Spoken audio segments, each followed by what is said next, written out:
Roxo Media House. Jeff Wilson started covering the Texas Rangers in 2008, though he'll never forget 2021. Out on his own, he decided it was time to do a podcast, but his wheels were spinning until a nerd came along. There's no going back now. Welcome to the Texas Rangers Baseball Podcast. Here's your host, Jeff Wilson, and the recliner nerd himself, John Moore. Hey everybody, and welcome to Rangers Today Baseball Podcast. This is episode number 66. Today, Texas Rangers catching coordinator Bobby Wilson and former catcher for the Texas Rangers. Bobby Wilson's going to join us from his home in Tampa. That's where he's from. We'll get to him in a little bit. We are going to go in the big leagues right now, and if we're going to go in the big leagues, look, we've got to find any news that's happening with the Rangers, and that's what we've got to go with.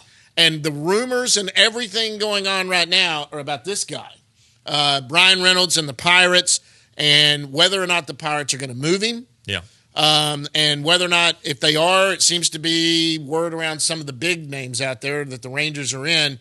You've heard of some things. I actually got a trade together, and I'll talk about it in a little bit, with a guy from Pittsburgh. But go ahead. So what are you hearing? Well, all right. So I wrote this at rangerstoday.com. That was good, by the way. Which is $5.99 a month, $60 a year. You need to subscribe. Also subscribe to our YouTube channel by pushing that handy little button right there.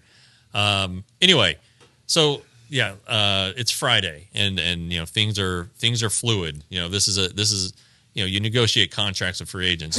You negotiate with teams. This is a negotiation. Exactly. And things could change it in a moment's notice. So by the time this thing changes, this information that I have might be old and have more egg on my face than I've had this offseason already. But shit changes because they are not signing Eovaldi.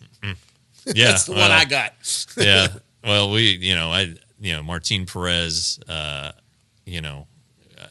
We did a show where I'm telling you, he's going somewhere else. He was going somewhere else. Yep. And it's not like I just pulled it out of thin air. You had some sources. But then 2 days later things changed. But anyway, yep, exactly. No big deal. So the latest I'm hearing is that the Rangers are not expecting, and they don't really even think it's probable that they get Brian Reynolds. The ask is a lot, and it's just, it seems like while the Pirates have him, they aren't necessarily motivated to move him. I think the Pirates are waiting to be just floored by an offer that hasn't happened yet, and it's just kind of an interesting situation. The Rangers need a left fielder. There are other ones out there who they are trying to see if could be available via trade. They're not, as of this moment, enamored with what's remaining free agency wise. Jerks and Profar, Trey Mancini, I guess, are the big names out there. Right. If you kind of look at if you're a believer in war, yes, and you look at their war, the Rangers think they can probably cobble something together with their internal candidates. Right. That could be a 1.5 to a 2.5 war, whether it be Bubba Thompson, Josh Smith, Brad Miller in some way, shape, or form, a platoon like that. So that is also on the table. Obviously, it's at the kid table right now. Duran, who played outfield all winter. Sure. So, but anyway, as of this moment, the Pirates and the Rangers don't have a deal, and it doesn't look like they're going to get one. But again, it can change. But I think the price. It with one text or a phone call. Yeah, the price is too much. So, and I'd propose a trade in the Sunday read. Yep. You had Otto. And, it's a 5-player deal. I also had the Pirates including their reliever, what's his name, Will Bedmar. Yeah. Because the Rangers need some bullpen help. But anyway, it was Owen White, Dustin Harris, 2 top 10 prospects. White, a lot of people think is the Rangers' best pitching prospect. Then I think I had Otto, Smith, and Bubba Thompson. So, right. Give the Pirates something to stick in the rotation right now. Give the Pirates something to stick into center field right now. Right now. Maybe they obviously have a tremendous shortstop, a good third baseman. Their second baseman's not bad either. So, right. But sprinkle Josh Smith in there. Right. Sprinkle him into the center field and left field mix, and not a terrible trade for them. But and the Rangers would be giving up quite a bit. Sure. So I just think that's kind of my idea, and you kind of look at the position player trades lately. Everybody's like, well, Juan Soto, it's two entirely different scenarios. At the time, the timing of the trade, you have teams who are desperate and in win now mode and want to get a guy that's going to get them over the hump, so you pay a little more. Right now, look, Brian Reynolds, after the trade deadline, all his value is going to do is decline. Yeah. And right now, you can make a very good case that this is the highest he's going to have. Right now, right. And really, he's not coming off a great season. And 2.9 WAR last year compared to 2021, he was very, very, very good. And right. He's not. He's a nice player. But I don't know that the Rangers want to shell that out. If you don't want to trade. Do you want to trade Evan Carter? No. Maybe not. That's my only untouchable. Okay. Do you want to trade two of your top starters? Because you look at the rotation, like, oh well, they've got DeGrom for 5 and John Gray for 3 more years and Evaldi for 2, and all right, great. But then they have 2 other starters who are on 1-year deals, right? And Haney has an opt out, right? But you look at it like he is going to. Sure. If he has a great year, which the Rangers are hoping. You're hoping he does. Yeah. You hope he opts out because that means he had a great year. Sure. So you got to replace those guys. Right. And with all the money you have committed, you really need it to be, it would really help the cause if it's a prospect. Yeah. So it's not just for right now. Right. A team, the Rangers are looking at contending this year, but I think they understand. They've got to build from within too. But they won 68 games last year. Right. And the Phillies made the playoffs in the National League, winning 87. So if the floor is 87, the Rangers have to improve by 19 games. Sure, that's a lot. They improved by 8 last year after all that they did. So, I just think that then again, the Mets. Sure, hey, expecting a team to expecting it is one thing. Sure. You have to be realistic. And right. It's entirely possible. I mean, the Braves and the Twins, worst to first, all this stuff back in the 90s, but. Anyway, there's more at play than just 2023. So I had an interesting little thing, and it kind of blew up last night on there. So Craig Toth hosts a podcast in Pittsburgh called Bucks in the Basement. Big fan of the Pirates. Well, the reason I even found him is because a couple years ago, it was the winter of 21, going into the 21 season. The Rangers were looking to move Lance Lynn. They had not moved him at the trade deadline in 20, remember, coming into that offseason. And I got approached by these guys from Sox in the Basement. The Chicago White Sox wanted Lance Lynn. And they got him. They approached me and said, hey, do you want to come on our podcast? This was back when you were at the old place, I was at the old place. Let's work out a deal for Lance Lynn. So I studied their system. I said, let's do it. I went on there, and my initial offer right off the bat, I'm still proud of this. I said, I want Dane Dunning for Lance Lynn. Because the value for Lynn had gone down. They were only going to have 1 year of him, or they were going to have to try to extend him. They balked at that and said no. And I forget where we ended up. We ended up with some AAA pitcher and a minor league shortstop or something that was way down below. But they were not going to do Lance Lynn. Turns out it was Dane Dunning and Avery Weems that ended up coming. So I was proud of that. Through them, I saw Bucks in the Basement. So I reached out to Craig. I said, hey, how about you and I get together and let's try to work. We were on DMs. I said, let's try to work a trade together. And I knew we might could do something fun when his first response is, I don't want him to trade Reynolds. But he goes, I got to be honest with you, the way they did him and what I'm hearing now, it kind of looks like it. So I've been doing a deep dive into the Rangers, the Yankees, and a couple other teams that have been linked. The Braves, I think, and others that have linked. And I said, okay, right away, tell me, what do you want? What are you going to want? And I knew we might have an idea when he said, there's only one guy that has to be in it or I won't do it. And he said, that's Owen White. Right. So I said, okay. Interesting. That's interesting. I said, okay, well, that works. And I said, who else? Then he laid out 3 or 4 names. And he said, I think one of them was Harris, Carter, Foscue, and maybe Duran. Okay. And I looked at those 4 and I went, wow, okay, we might could do something here. He goes, I'm going to need one of these too. And I said, Dustin Foscue is kind of blocked here. Yes, he can move to the outfield. You and I both like Dustin. He's been on Justin. Dustin Harris. Yeah. Justin Foscue. But I also know that I've heard the Pirates also were kind of looking for someone that could play first base. The rest of their infield's pretty set. They got a freak of a shortstop, 6'7", and Kebron Hayes over at third. I mean, they've got a good infield. So I thought, Foscue, if I can get away with Foscue's kind of blocked here. Yeah. He could move to the outfield, though. You and I have talked about that. And he's a good bat. Mm-hmm. So Foscue was there. So I said, all right, well, if that's it, I offered this. I said, okay, so let's go White, Foscue. I offered Dane Dunning and Mitch Bratt. And that's what I offered. Okay. And he was out on Dunning. He goes, look, obviously if we're trading Brian Reynolds, he goes, I want prospects because we're kind of semi-blowing this thing up. We're trying to build. And I don't need anybody who can start in the rotation right now. We just need some young arms or whatever. And I said, okay. So then I'm like, he goes, but I'll take Bratt. And I said, okay. So I've got Bratt, Dunning, and Foscue. I mean, White and Foscue. That's what I've got in it. So I started looking at another pitcher. I didn't want to go to Wynn. I didn't want to go to, I think Wynn's still got a chance. I'm not going to go to Leiter, obviously, not Rocker or Porter.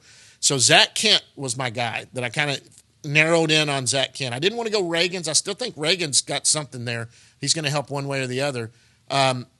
Zach Kent, and I knew if he looked up Zach, so I sent it to him. He was very silent for a while, and he looked reading it, and I said, there might be another team involved. So, I don't know what's going on here. And he came back. He goes, I'll take Kent. I said, so we got a deal. He goes, we got a deal. So when I announced it, it clearly said Bucks in the basement, and it said have brokered a deal. I thought we'd have some fun with it. Pending physicals and GM approval was even what I said, too. There. Man, we had so many people that thought it was real. And then I was going to say, dude, this is 2 podcasts just having fun and all of that. What do you think of that? So you got White, Foscue, Zach Kent. Now, this is a guy that's a fan of the Pirates that said, okay. Yeah. I mean, if they want arms, that's some arms. Yeah. It clears up 2 40-man spots. Yep. Which, is a big deal. The Rangers have... Is there another deal from another team that's going to beat that right now? I don't know. I don't know. The Yankees can probably come up with something, but I don't know. But beauty's in the eye of the beholder. I mean, do these guys, right? What? How do they fit in organization? Do they fit in organization's profile of what they would want their pitchers to do and stuff like that? But from a talent perspective, I mean, the Rangers would be giving up 2 top 10 prospects. Yep. 2 really good arms too. Kent, who's probably, I would put him in the 6 through 12 in Rangers pitchers. Right. Probably him and Bratt both, the second tier. Bratt's young. He's young. He throws a lot of strikes. Right. Left-hander. Right. But I think the Rangers would be comfortable with that. I mean, they really like Foscue though. They really like Foscue. So, I mean, they really like Owen White, too. Don't get me wrong. But, yeah. They like all their guys, but you're going to have to give some up. Look, some of the proposed trades are ludicrous on both sides. The Rangers aren't going to get him for, Dunning, Otto, and Duran. They're not going to get Reynolds today. They're going to dive into that nice system. Yeah, and that's another thing, too. What do you see, the Pirates, we'll take 1, 2, and 3. And the Rangers are like, why don't you take these guys who have no future with the team? So, you do have to, and, there is some of that. I mean, it's not like Duran and Smith are lousy players. I mean, they were top 10 prospects last season. Exactly. And they have some major league time under their belt. They're developing players, but, if they're close to major league ready, and if that's what the Pirates want, then it would be handy to have one of those guys. But, the trade that I proposed cleared up some 40-man spots so that the Rangers could still add this offseason. They would have a little more flexibility during the season because right now I think there are 6 or 7 spots that are on the 40-man that are 4 prospects who may not even play this year. Right. So if that's the case, let's say it's 7, you have 7 spots. You know, your 26-man active roster. That gives you 7 spots to juggle the rest of the season. And, you know, you figured you want a bunch of relievers and some starters on the 40-man. Well, you probably need a couple position players on the 40-man too, but for injuries and whatnot. So it's not like there's a ton of roster flexibility. So trading a couple of those guys on the 40, a couple of 40-man prospects would really help the team for 2023. And look, you know, don't get me wrong, Brian Reynolds obviously would be here for 3 years. Yes, and they could probably hammer out a deal. And so, you know, he would be part of a long-term plan too. But just right now, something else has got to shake loose. Something's got to shake loose because I just think the Rangers aren't interested in going where the Pirates potentially want them to go. And they shouldn't. And the Pirates are right to ask for the world, but they're not. Excuse me. The thing is I don't think they're eager to move him. They didn't sign him to a reasonable extension. They offered it. It was kind of insulting to him, I guess. Yeah. $12 million a year. Yeah, I mean, it was insulting. So he's not happy. But not happy means nothing when you're under control for 3 years. Yeah. I mean, you can be as mad as you want. You just won't talk to the GM when he's around. Right. Because you can be mad because he's not stupid.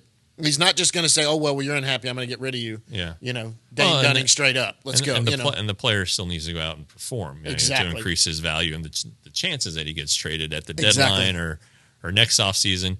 And again, it could happen this offseason. I mean, I don't know much about Brian Reynolds, but I don't think he's the type of guy who's going to be a clubhouse distraction or anything like that. You know, he's going to go and do his job and. I think he likes Pittsburgh. I mean, that's why he's probably insulted. There's a lot of reasons to like Pittsburgh. Yeah. Pittsburgh's not a bad town, man. No.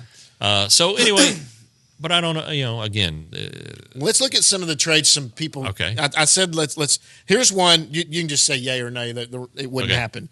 This was obviously a no. Carter, White, Leiter, and Tavares. No.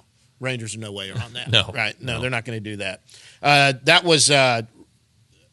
Anthony Franco. Let's see here. No. Here we go. We got Bruce Basher. He said Reynolds for Dunning, Duran, Harris, Wynn, and Zavala. That's a good haul. I don't know if the Rangers want to trade both Zavala and Harris. And I think the Pirates are going to. Zavala is hurt, so that might, you know, and he's got that lingering thing from the draft that apparently isn't a big deal at all. So I don't know if the Pirates might balk at that. I think the Pirates are going to want one of the top 3 prospects. They're going to want that Leiter, White, or Carter. Someone up there is going to probably have to be in there. So I just, and I think rightly so. One of those 3 or 4 up the top 5. One of those guys in the top 5 is probably going to have to headline it. Sure. Otto, Leiter, Foscue, Wynn, and Harris for Reynolds and Bednar. That's Hook 948. Read those again. Otto, Leiter, Foscue, Wynn, Harris for Reynolds and Bednar. Well, that's basically, I don't know what people think of Cole Wynn, but that's 4 top 10 prospects. Yep. So I don't know. That might Bednar, not bad. Yeah, he had a really good first half last year, and then got hurt and lost some velocity and wasn't as good. So, but he's controllable for the next 1,000 years. I think he has more control than Reynolds. But do you worry about shoulder injuries? You worry about. Yeah. So, but he'd probably fit in to the bullpen somewhere. I don't know. That one's tough. I think 4 top 10 prospects is a little heavy. Matthew Allen, this isn't a bad one. Leiter, Dustin Harris, Luis Angel, Acuna, and Sam Huff. Nope. I don't think the Rangers are on that at all. No, and I don't think the Pirates. The Pirates don't really need Acuna because they have. O'Neal they got a great Cruz. Infield, right? And Hayes at third base. Third is good. Acuna could come in and be a second baseman, but their second baseman has power. He hasn't had a full season yet, but he hits a lot of home runs. So I don't know if the Pirates would want that trade. Maybe not. All right, last couple here. So you've got like a Brandon Cook says Duran, Acuna, Wynn, and Zavala. I don't know that the Pirates would be in on that. Probably not enough. Not enough. This is Luke. He says Owen White, Acuna, Harris, Dunning, Ricky Vanasco for Reynolds and Bednar. Everybody's throwing in Bednar. Yeah. So, well, I mean, Bednar would be a nice addition to the bullpen. I kind of like that one. And then the last one I'll do is Zach Nelson, who said Duran, Foscue, Huff, White, and Taveras for Reynolds. That's too much by the Rangers. Same again.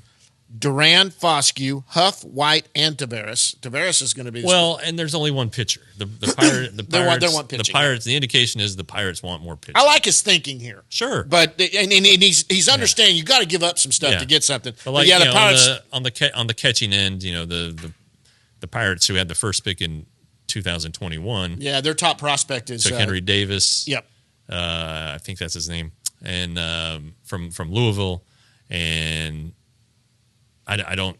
He's their top prospect too. Yeah, and I don't Huff and him, and he was a polished college guy, so he's probably going to be quick to get here. I think he's close to getting the big leagues now.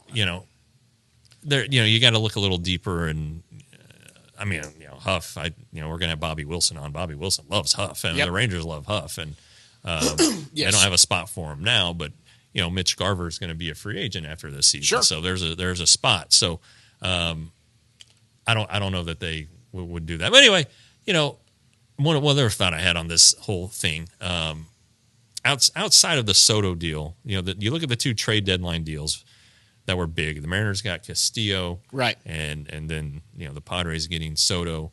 I don't know, a lot of big name prospects. Yes, changed hands in that trade, and those trades, and I get them, but you kind of look at the timing of them too.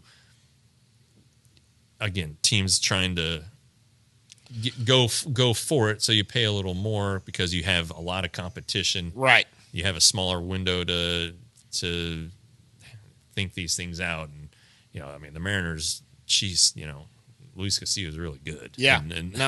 And then Juan Soto obviously is great, mm-hmm. and not that Reynolds isn't in their class, but he's a nice player. But right. So. You would think then if you're going to do a trade, he's an all-star. It's on his resume. You would need to trade an all-star kind of type prospect, a guy that you think is an all-star. Okay, and I think the Rangers would be comfortable with doing that. Right.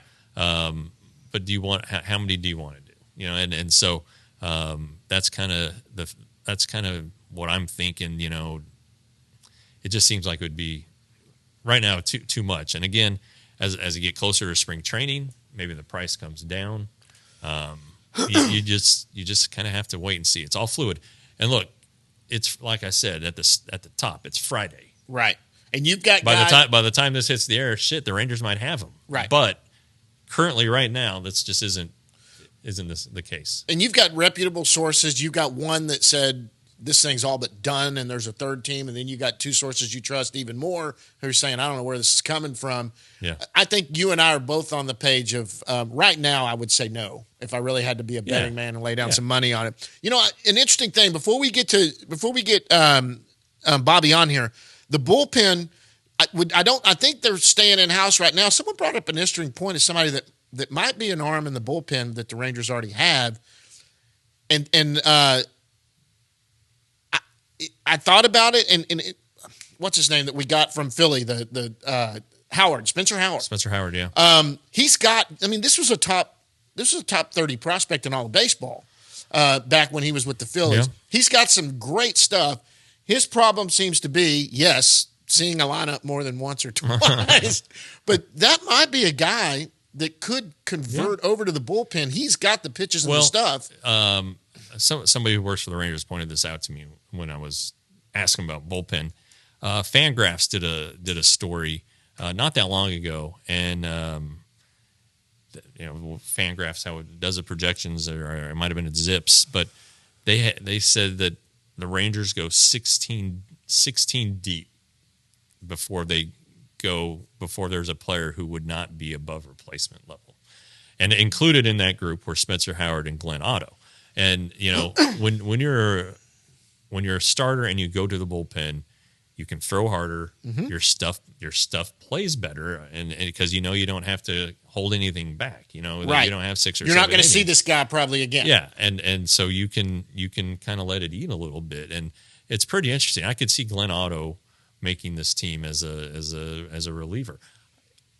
Spencer Howard potentially, and we keep forgetting, at least I do, about Kyle Cody. Yes, and I really think Kyle Cody has a chance to make good this in team. 2020. Yeah, so I think that he's healthy. He came back and pitched well for AAA Round Rock this year.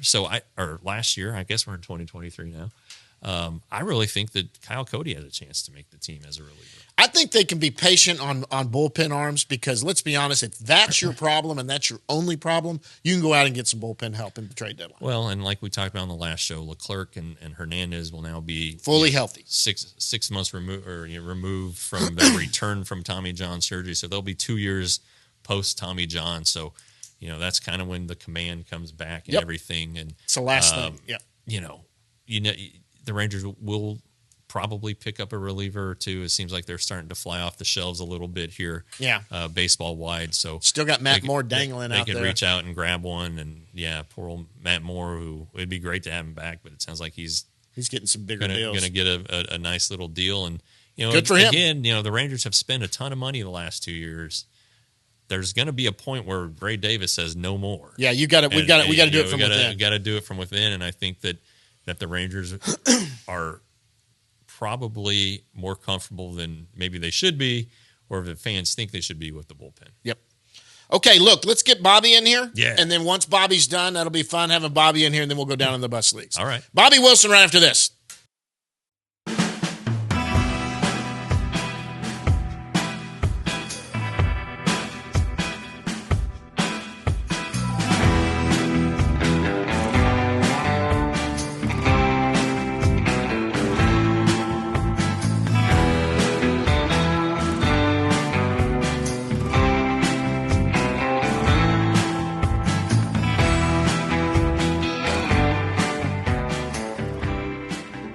And joining us right now from Tampa, Florida, where he's home right now. He's actually doing some drywall. I think he's hanging it up. It's Texas Rangers catching coordinator at the big league level, Bobby Wilson. Bobby, what's going on, man? Oh, not much. Just like you said, hanging some drywall, painting, fixing up a home here in Tampa, and I have the itch. I'll tell you that much. I'm ready to get back to camp, ready to get back to baseball. Because I'm going to be honest with you, I like doing this, but I'm not very good at it. So it's time to get back to what I'm good at. Well, you're better than me. I can tell you that because yesterday I'm very, very proud of this. I changed 2 light bulbs, and I know it sounds crazy, but one of them was like super high, and I had to have a special tool to do it. And the other one, I had to take a cover off. It was over the shower. And I'd never done it before, and I got to tell you, I felt very accomplished. Like my wife's the handy person in our house. Yeah, you should be embarrassed because I watched a video where she changed out the garbage disposal while I was at the damn national championship game. I had no idea what was going on. So if you need a partner, don't ask me, ask her. That's impressive. It really is. We can keep it in the Wilson and Wilson. I mean, Wilson. There you go. It'll be perfect. Just it won't be me. It'll be you and her. She made a video of it, and I texted her or I messaged her, and I was like, "You're making me look bad. Kathy wants me to be handy, yeah, and I'm not. No chance. That's why they have handymen. That's why I pay people. And not using them hurts the economy. Well, see, and Bobby, you own some rental property. I own a lot of rental property too, so I know exactly what you're dealing with there. It is cheaper if you can do it yourself.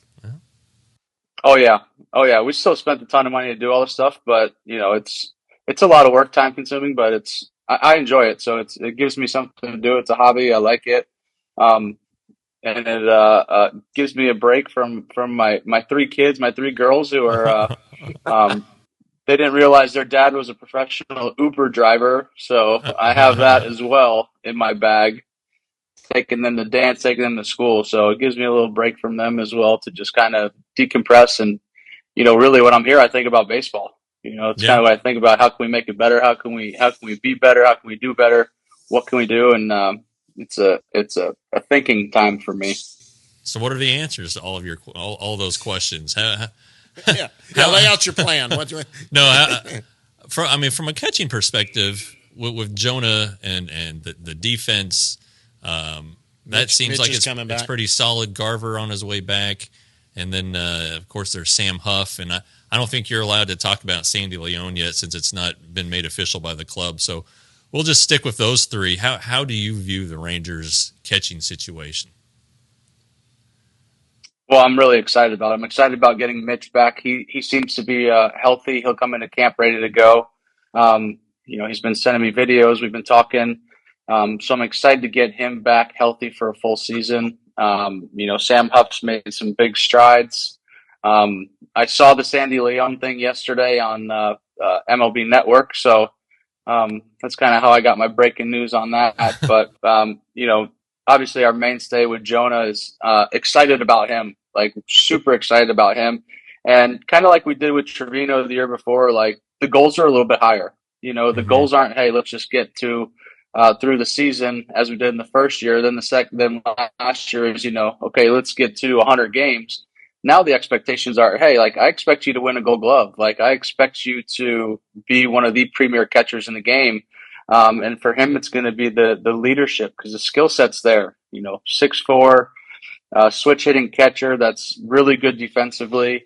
The sky's the limit for him. So with our new staff coming in, like he's going to have to take the bull by the horns here and truly be the leader that we need him to be.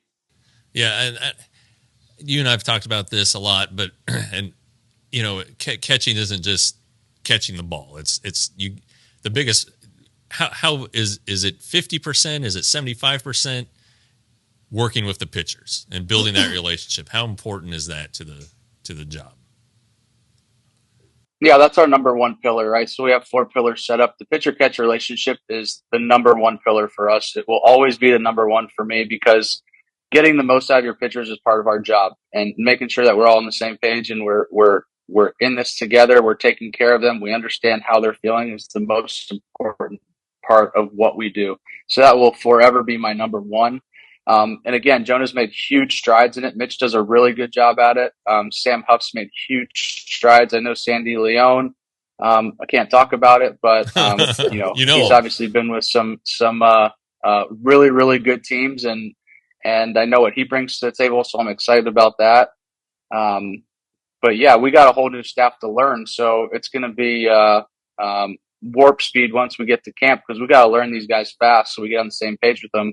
And again, we have to make sure that we're in the right position for them because the last thing I want to hear is the guys that we brought in barking at me or barking at the catchers because you're not in the right spot. Like it's unacceptable. And that's going to be priority number one when we get to camp is breaking these guys down, understanding what makes them tick. And then, obviously getting into the battle with them.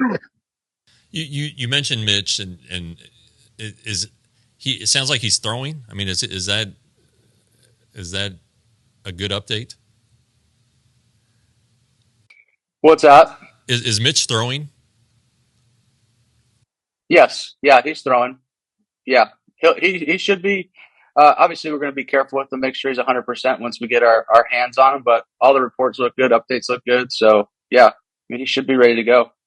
Yeah, he's known more for his bat, I guess. But how, is it going to be an even split behind the plate? Is it? How do you see the playing time shaking down with Jonah and Mitch? Because Mitch can also DH. Yeah. And with Mitch, I think the most games he's caught is about 85 in a season. So again, being cautious with them. At the beginning of the year last year, we wanted to be cautious with them. And at the beginning of last year, Jonah wasn't expected to catch over 100 games, and he wound up catching 110 games last year. So, you always go into the season with a plan kind of written down, but as you kind of take punches, and you better figure out, how to counter punch it fast. So, we'll have all our guys ready to catch 100 games. Like that's the goal. That's the goal for our minor league system is, hey, we want these guys to catch 80 to 100 games because you never know when it's going to be your time and you better be ready. We kind of saw with Jonah last year kind of slowed down a little bit towards the end. And challenging him this offseason was, hey, you got to be ready to catch 100 games. And his response is, no, I'm going to be ready to catch 130 games, 140 games. And I said, yeah, I like that goal better because we go to a World Series. That's what you're going to need. Sure. Yeah. So, Sam, kind of, you've taken him under your wing. There are a lot of stuff out there about how much he leans on you and admires you, and I'm guessing, and I don't know this because I haven't talked to him for a while. It seems like might be getting frustrated. He's right here. He's right on the cusp, but then he's got a couple guys ahead of him. So what do you tell Sam in a situation like this? Yeah, he's definitely been frustrated. I've felt that. And it hurts me. It probably hurts me more than it hurts him because I want him to be the superstar that I think he can be. And just like you said, as much time as I've invested in Sam,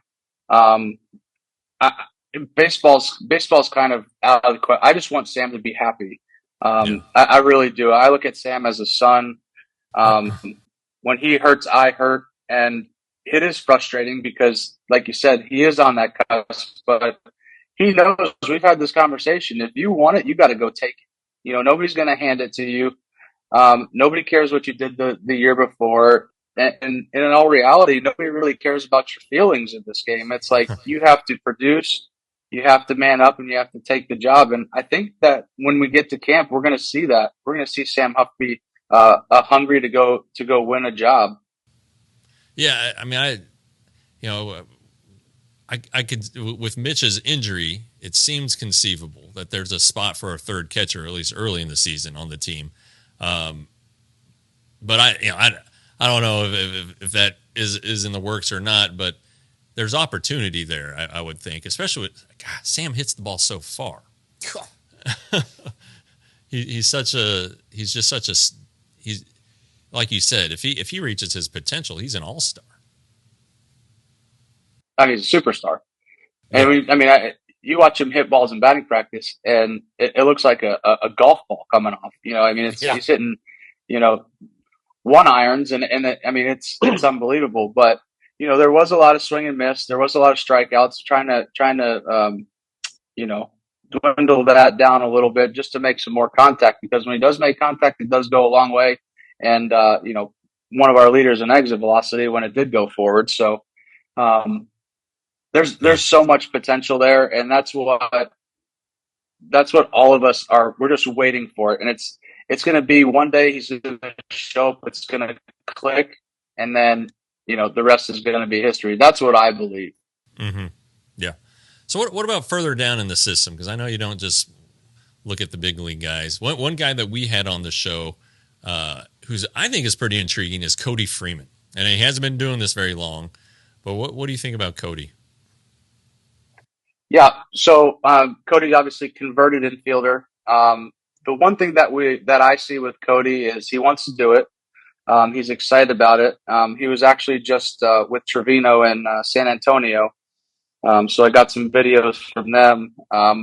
But yeah, it's intriguing. The offense looks good. There's still some strides he has to make, which understandably for a converted infielder to catching, it's not an easy position to convert to. He went to the fall league last year, made some good strides there, caught some good arms. So yeah, there's a lot of upside there. But again, it's a tough position.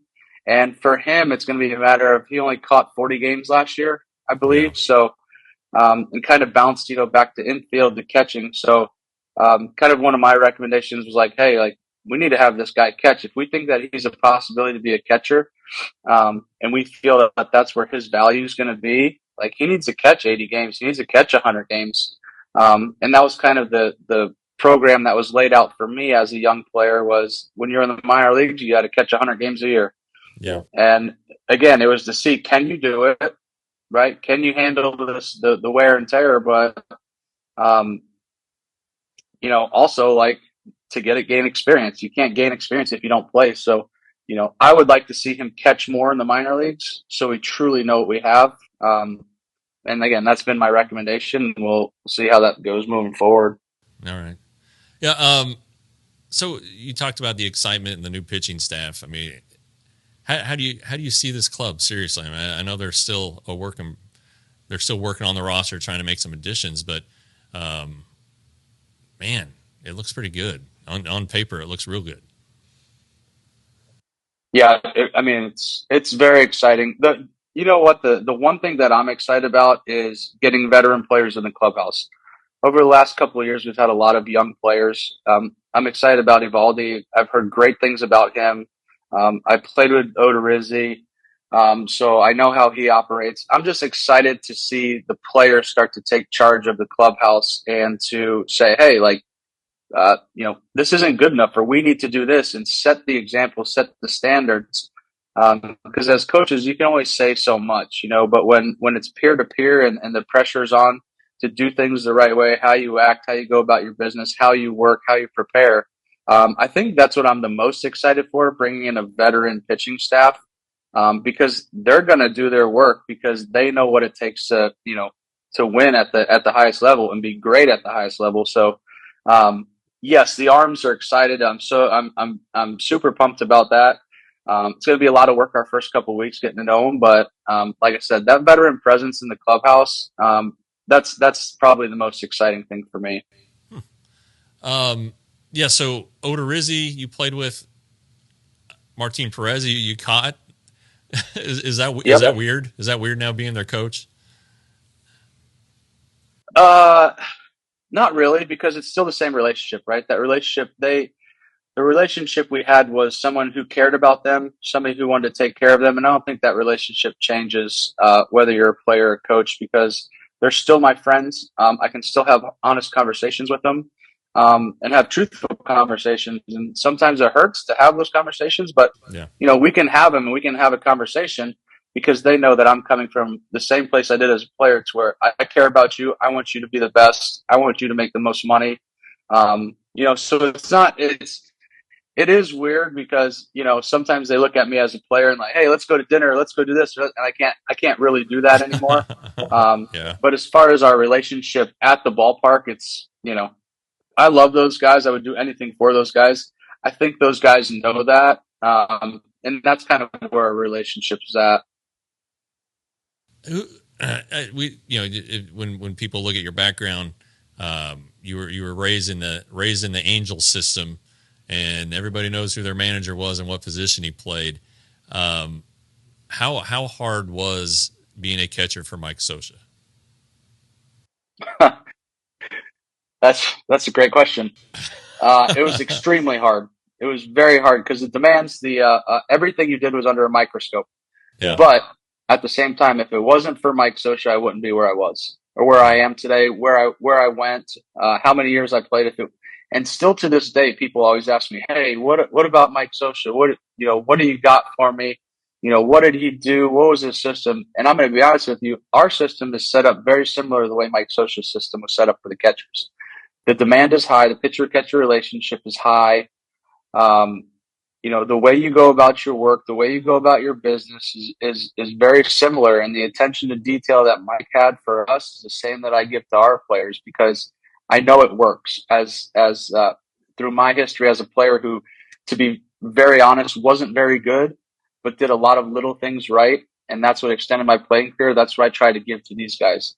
Yeah, we all want to be, Yadier Molina, but the reality of it is that there's only one Yadier Molina. There's only, one or two superstars in the game that can get away with certain things. But for most guys, you have to be very precise with everything you do. And that attention to detail is something that we pay, we pay really, really close attention to all that stuff because it's important. It makes a difference in a win and a loss. And I want to make sure that I give our guys exactly what Scioscia gave me. So like I said, I'm forever grateful for what Mike Scioscia did for me, what he taught me. But again, it was extremely hard to play for him because if you did something wrong, he might not talk to you for a few days. And that hurts worse than if he just would yell at you. It's the disappointment.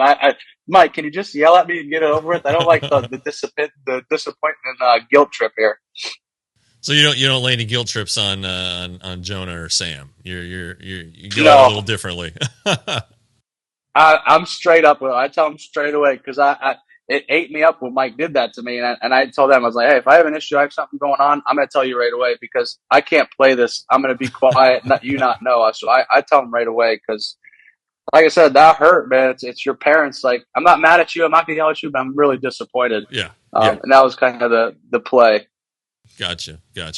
All right, so I'm done with my line of questioning. I'll butt in here, but John kind of goes a little more fun, a little lighter than my hardcore under the microscope questions that he just laid on you. So heck yeah, we come from the fun side on this side. He's already thrown you the high inside heat. Now we get to lob some softballs up. About 68 miles an hour. About 6, yeah. The EFUS ball's coming right now. So, all right, you grew up in Seminole, Florida. You went to Seminole High School, right? Did you play any other sports when you were growing up? I played every sport. Through high school? Football in high school. Yeah, I played football through high school, football and baseball, but I played everything. I honestly did. When I was growing up, I played basketball, soccer, obviously baseball, football. I messed around with tennis. I did. I tried to do everything. I golfed when I was younger. So yeah, I did everything that I possibly could. What did you play in football? I was a linebacker and a tight end.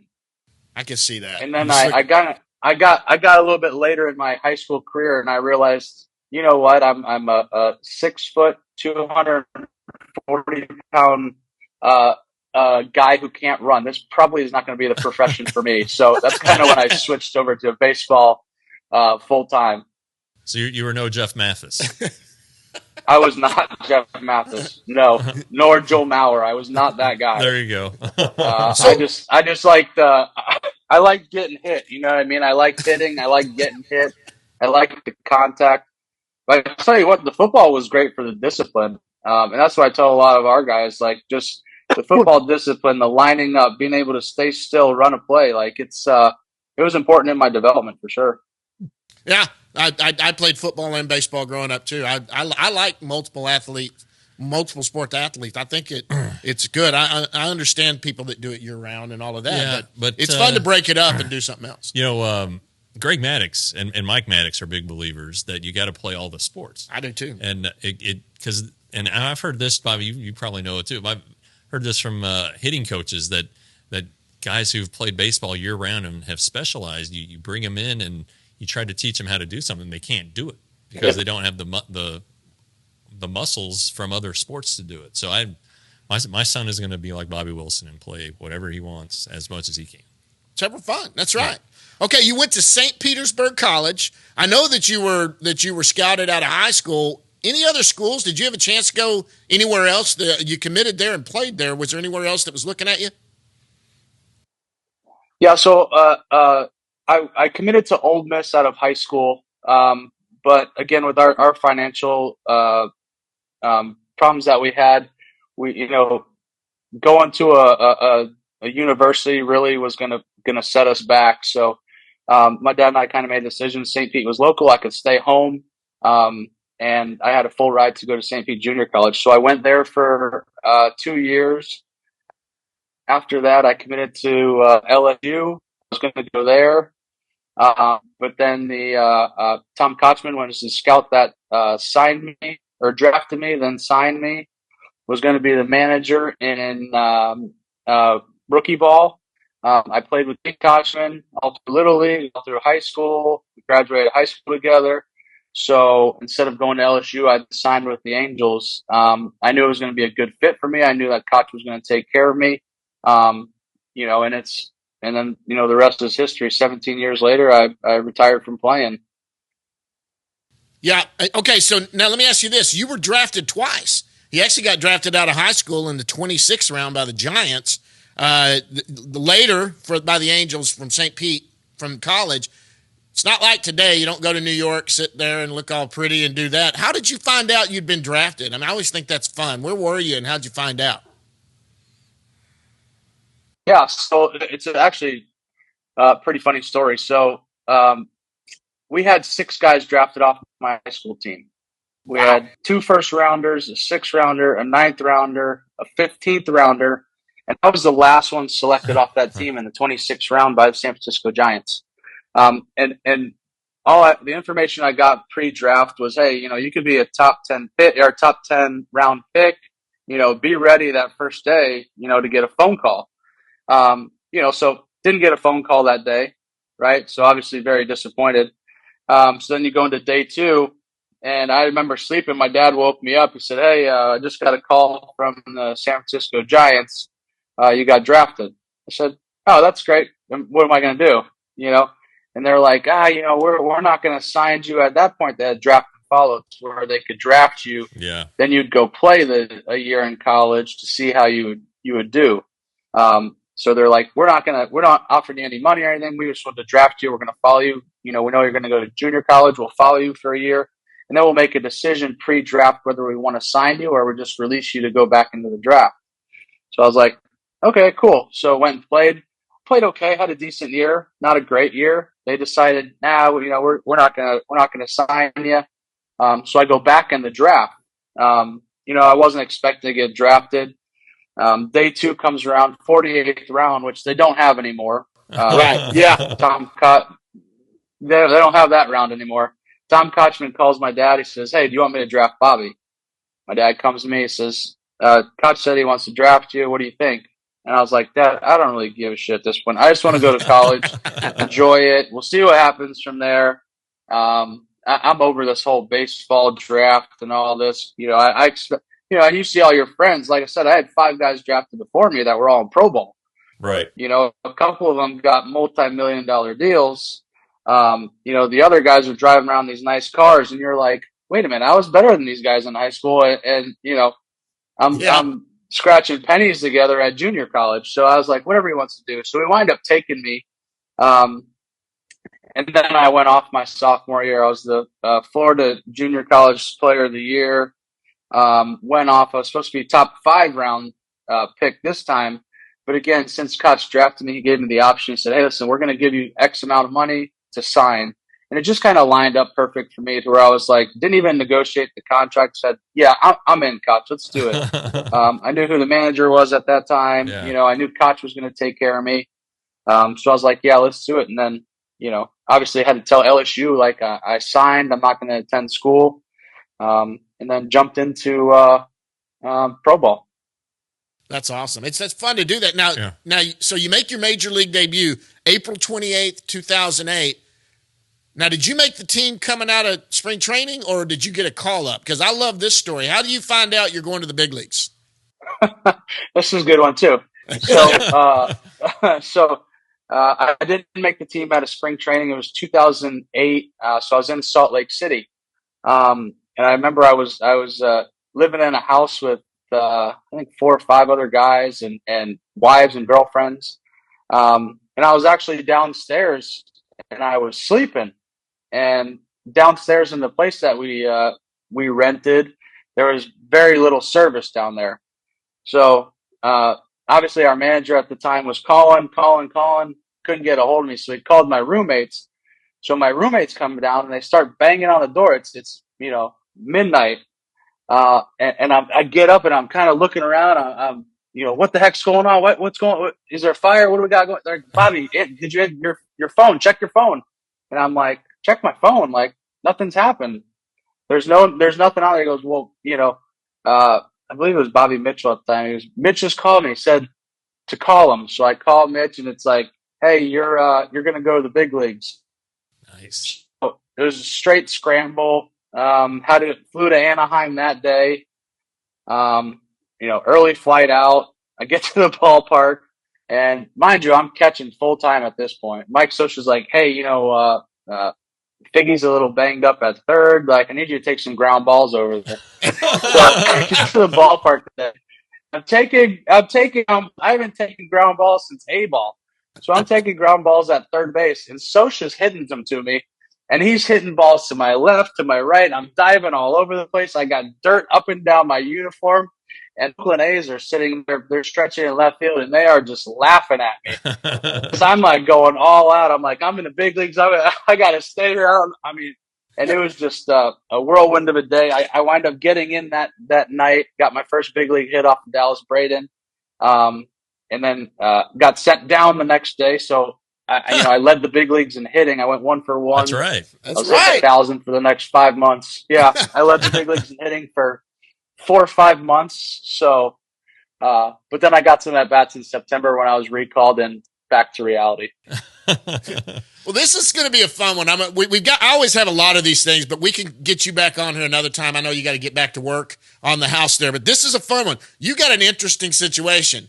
You were traded in the same year within a month twice by the Rangers. You get traded to Detroit, and then, guys, I'm serious, like 34 days later, you get traded back.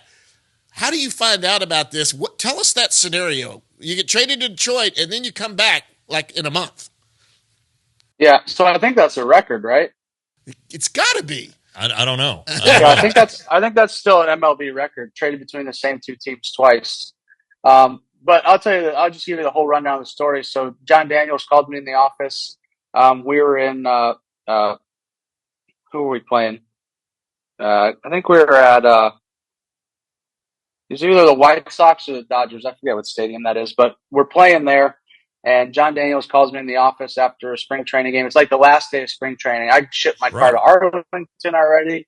I killed it in spring. I'm like, I'm making this team, no doubt. I'm walking by. Beltre, Elvis are like, hey, man, congratulations.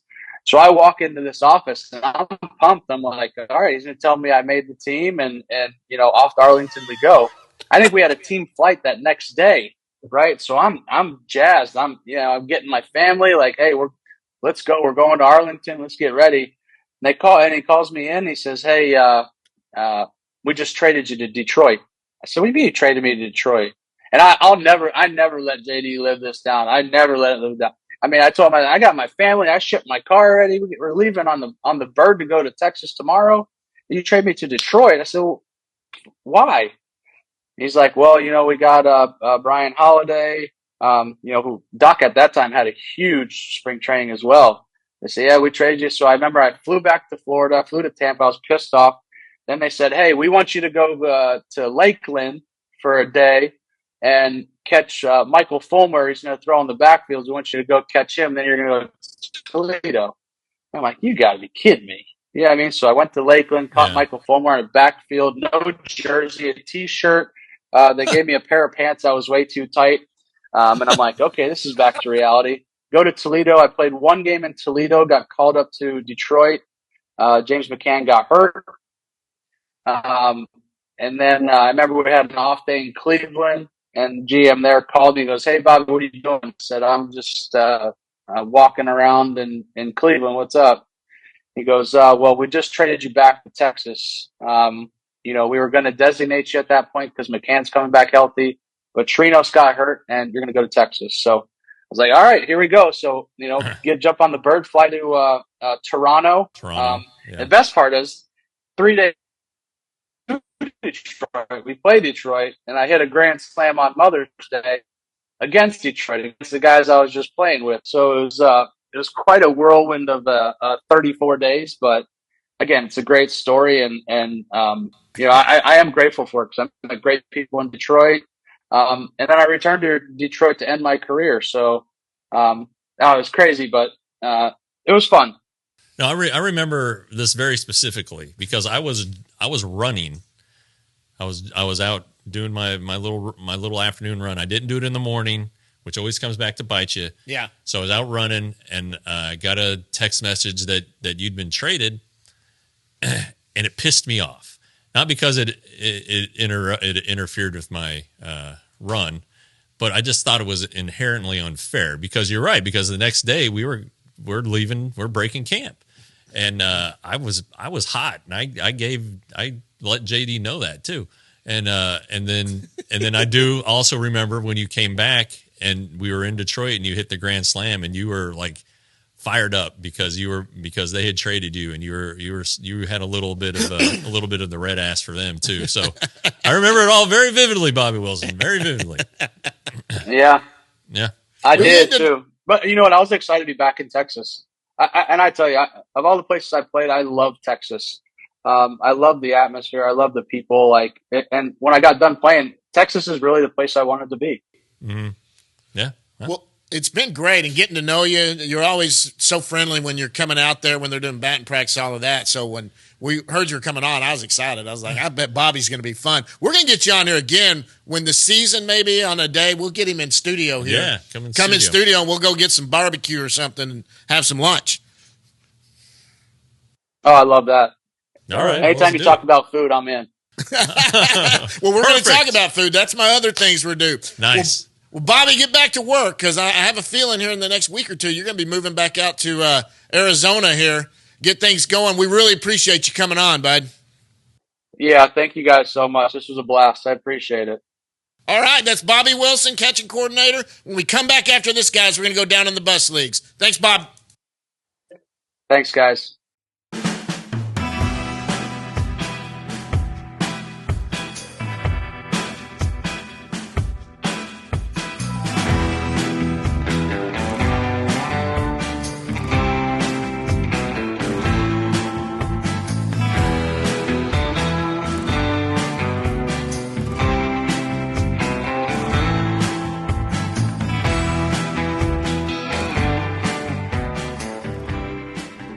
All right, big thanks to Bobby Wilson for joining us from Tampa, where he's doing a little hammering and nailing there. Yeah, he's a DYI guy. Wasn't C.J. Nikowski's a DYI guy? When we had him on, he revealed that. Jennifer Wilson is a DYI. And we're trying to hide that video from Kathy Moore, who is going to then expect me to do more. But let's go down in the bus leagues just real quick. We can get this over pretty quick.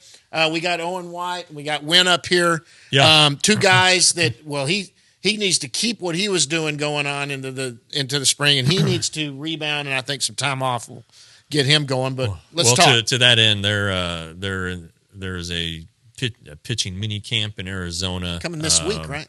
There's some guys who are on the 40-man who had to get the Rangers had to get permission for 40-man guy to do it. Cohen's one of them. So it basically they use these.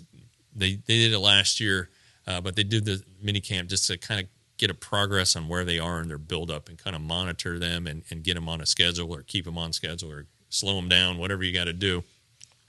I mean, it's a bigger group than these hitting mini camps they've had, and it's the top. I mean, it's the top guys. It's you name a pitching prospect and they're there. So that's something that's going. That's going to be in Arizona, right? Yeah, and then Sunday the 15th. So by the time this is released, or maybe a little bit after, it's the international signing period opens.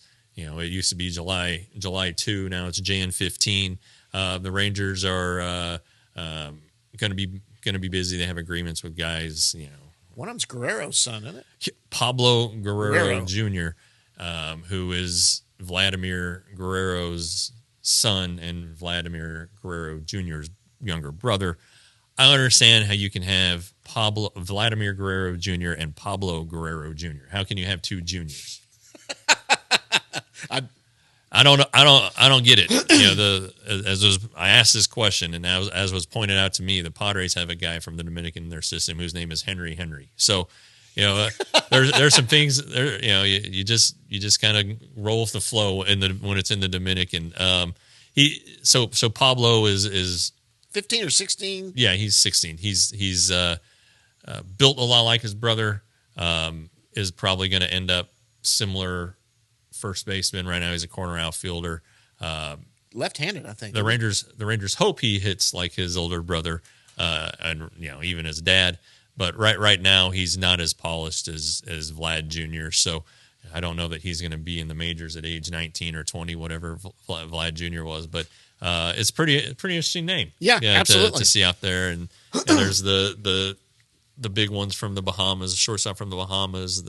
They've got their hands on a corner outfielder who's going to be 25, who played professionally in Cuba. They got to deal with him. So it's good. And the Rangers have done. Yeah, you kind of look back at their time in the Dominican. Before the salary cap or the budgets were imposed by MLB. The Rangers are just spending money left and right, and Nomar Mazara and Ronald Guzman and so they've definitely had some success with guys down there. Old Jairo Barris and the mysterious birth certificate and outfielder. Is he a pitcher now? Or? Yeah, I don't even know what he's doing, but he's not with the Rangers anymore. No, he's not. Yeah. Anyway, So that's happening too. So there is some stuff going on in the minor leagues. The coaching staff for the minor league coaching staffs at each affiliate are probably due here maybe before our next episode. And if that's the case, we can talk about that next time. But the Rangers had vacancies at Double-A Frisco and Triple-A Round Rock on the pitching coaches. Josh Zeed has been reportedly is going to be the Double-A pitching coach. The Rangers haven't confirmed that yet, but a former major league pitcher. So anyway, things are in motion. I mean, it's January. Today's the 13th, Friday the 13th. Hey, holy cow! Yep. But maybe that explains our traffic issues getting here today. Yeah, we had some traffic. But anyway, spring training. The Rangers first workout is the 15th. Yeah, we're coming up in a month. We're getting there. And it's going to be pitchers and catchers. It's happening. They started the winter caravan. They had a couple stops Thursday night. Yeah, McKinney last night. Sherman and McKinney, and they're going to be more hitting the Metroplex next week on the 18th. And then you have the winter caravan on the 28th, and then after the winter caravan, it's like a blur. You just go right into spring training, right? And it's on us, man. Bobby Wilson said he's getting excited. Can't wait. He's got the baseball fever. So and you got to think too when people start talking about Brian Reynolds and some of these guys maybe getting moved, Rangers have the number 4 pick. There's going to be another top 100 prospect probably heading into this organization. Unless they pull the Rocker deal and try to cash in twice, which is very unlikely. Let's be honest. That was an anomaly. So they've got the pick to add another very good player. Sure, yeah. And that came down at the winter meetings, the draft, the first ever draft lottery. So yeah, that was pretty cool. Anyway, excitement's TCU, God bless them. The football season's over. Wow, I was pulling for them. And now I can start focusing a little bit more on Rangers. And I'm going to spring training. You're going to spring training. I think Joel's going to go to spring training. So we'll have some of our Spanish speaking stuff.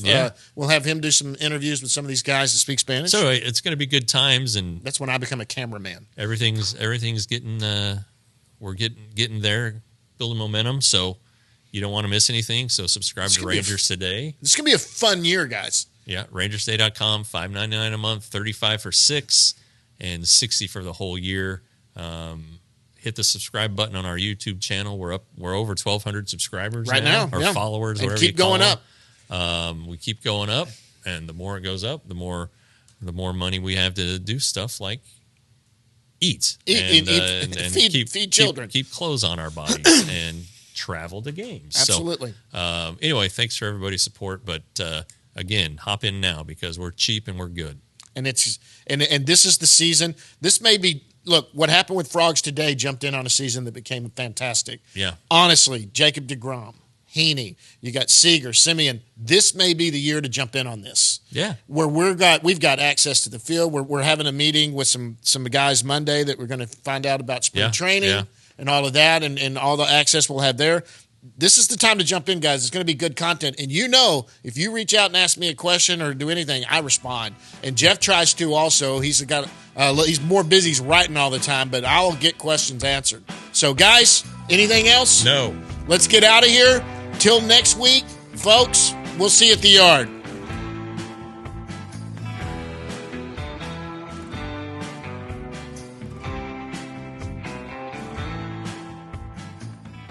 Roxo Media House.